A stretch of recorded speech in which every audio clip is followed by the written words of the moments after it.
You're born in Osaka, Japan.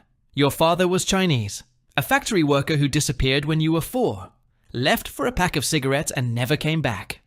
Your mother is Japanese, works double shifts at a laundry service, comes home smelling like detergent and exhaustion. In Japan, blood matters. Yours is wrong. Half Chinese, impure. The kids at school have a word for people like you.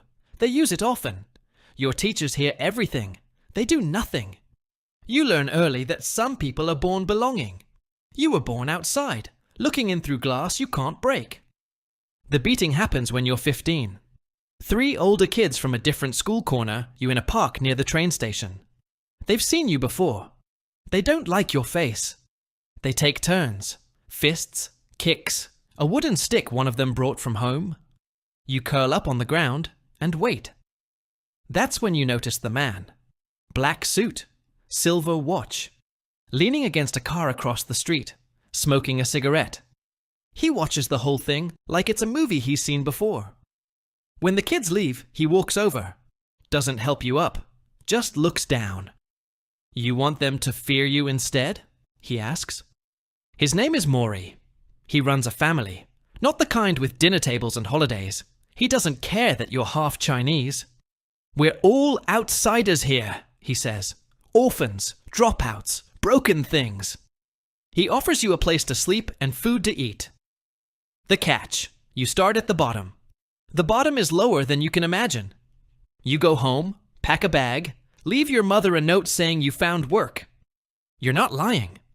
You just don't mention what kind. Day 1, you wake up at 4 a.m. Your job is to polish shoes. 15 pairs lined up outside the senior members' rooms, every pair gleaming like black mirrors. Then you prepare the baths, check the temperature, lay out fresh towels, make sure everything is perfect before anyone wakes up. Then you stand by the door, waiting to bow when they leave. You buy their cigarettes. You carry their bags. You make 0 yen. You sleep on a thin mat in a room with 3 other recruits. You're not a gangster. You're furniture that bows. For 2 years, you're invisible. You run errands, you clean. You stand in corners during meetings, absorbing everything, saying nothing. The hierarchy is strict. Oyabun at the top, Wakagashira below, then Shategashira and down to the soldiers, and below them, the recruits. You. One recruit last month talked back to a senior member. Nobody's seen him since. His name is never mentioned. You keep your mouth shut, your shoes polished, and your head down. You're waiting for your shot. Your first real job comes after 18 months. A restaurant owner in the entertainment district hasn't paid his protection fee in 2 months. You go with a senior member named Kato. The owner starts making excuses. Kato picks up a framed photo from the counter, the owner with his wife and daughter, and drops it on the floor. Glass everywhere. Next time, Kato says, it won't be the photo. The owner pays. You carry the envelope. Your hands are steady. You're surprised how calm you feel. The money flows upward. You collect from businesses, give everything to your senior. He takes his cut, passes the rest up. All the way to Mori. You don't skim. You don't round down. The family has accountants who know exactly what every block should produce. Steal 1 yen and you're stealing from family. Thieves don't get warnings. They disappear. The hierarchy isn't about respect. It's about math. And the math is always exact. You prove yourself on a rainy night in November. A deal goes wrong. A rival crew shows up at a meeting that was supposed to be friendly. Your senior freezes when a knife comes out. You don't. You step in front. The blade goes into your shoulder.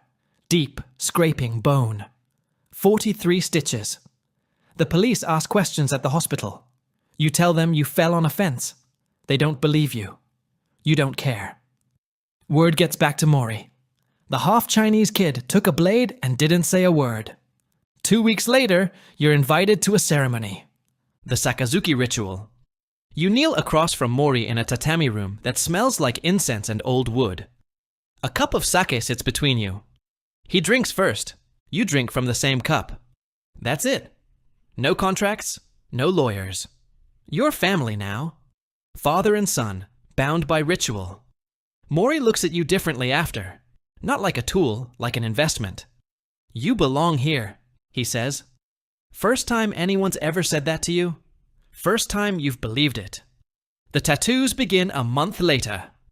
Irizumi, traditional Japanese ink, hand-poked with wooden needles. You lay face down while an old man turns your back into a canvas. A tiger emerging from waves. It takes 4 years to complete. Back, shoulders, arms, thighs. Each session is hours of pain. The artist doesn't offer painkillers. Pain is part of it. The tattoo is beautiful. It's also a life sentence. You can never go to a public bath, a gym, a beach. You're marked forever. That's the point. By 25, you're running your own crew. 6 men who call you Aniki, Big Brother. You have a collection route. A string of bars and clubs that pay on time because they know what happens when they don't. You wear better suits now. You drive a car that starts in winter. You send money to your mother through a maze of gifts and fake invoices. She thinks you work in entertainment promotion. She's not entirely wrong. You learn the business isn't about violence. Violence is just the punctuation.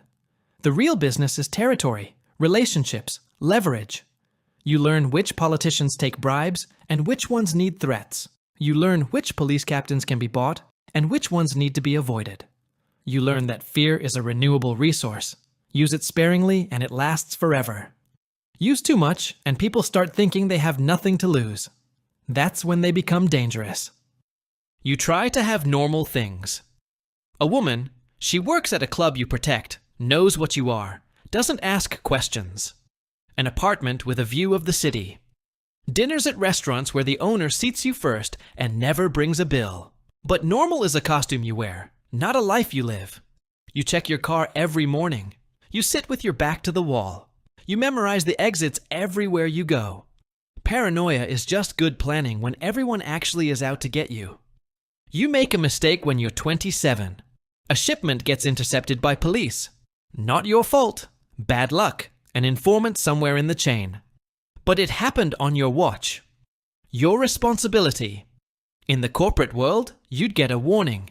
Here, you get a knife and a cloth. Yubitsume. You kneel before Mori, place your left hand on a wooden board, position the blade above your pinky. You don't hesitate. The cut is quick. The sound is worse than the pain.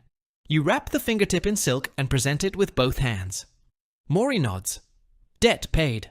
9 fingers now. By 35, you're managing front companies. A talent agency that represents singers who'll never be famous. A real estate firm that buys buildings nobody wants. A chain of pachinko parlors that wash more money than they make from games. On paper, you're a businessman. You have cards, a secretary, meetings with lawyers. You pay taxes. The violence is handled by younger men now. You've been promoted to the part of crime that wears a tie. By 45, you run an entire district. Politicians return your calls. Police captains meet you for quiet dinners to discuss community matters. You've built things. A community center in a poor neighborhood, a scholarship fund for kids like you used to be. You tell yourself the blood money is finally doing some good. Deep down, you know the truth. You're not helping anyone. You're just laundering your conscience one donation at a time. You think about your father sometimes, the Chinese factory worker who disappeared. You used to hate him for leaving. Now you understand. Some men aren't built for the lives they're given. They run because staying would kill them slower. You didn't run. You stayed and became something else. You're not sure which choice was worse. At least he only destroyed himself. You've destroyed others. At least he had the decency to disappear. You stuck around and called it loyalty. Mori gets sick, cancer. It's slow. Months of watching him shrink in a hospital bed. Tubes and machines keeping him alive. He was the one who picked you up off the ground 30 years ago. He taught you that power isn't about volume, it's about certainty. He dies on a Thursday. The funeral is massive. 500 men in black, bowing in unison. You stand near the front. You've earned that spot. After the ceremony, the knives come out. Everyone's calculating, and you realize your position isn't as secure as you thought. The new boss is 40. Educated in America, speaks English, wears slim suits and talks about rebranding and legitimate business ventures.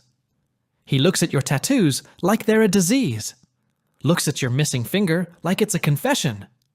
The old ways are finished, he announces. The government is cracking down.